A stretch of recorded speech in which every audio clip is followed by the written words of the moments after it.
माझा मित्र गेलेला आहे, जो कटिंग करणार आहे तो नाश्ता आणायला गेला आहे, कारण की आम्हाला सकाळून भूक लागलेली आहे.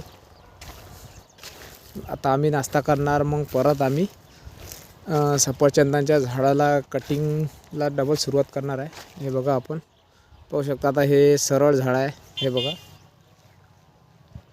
याची आता कटिंग करावी लागणार. हे बघा, समोर कटिंग केलेले झाड आहे.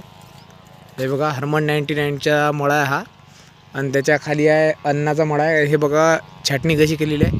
तर आता झाडं बघा हे कसे दिसत आहेत, आणि हे झाडं पण बघा कसे दिसत आहेत.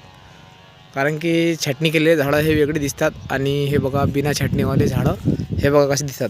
हे बघा खालूनपासून बघा, तुम्हाला दाखवते. हे लवकर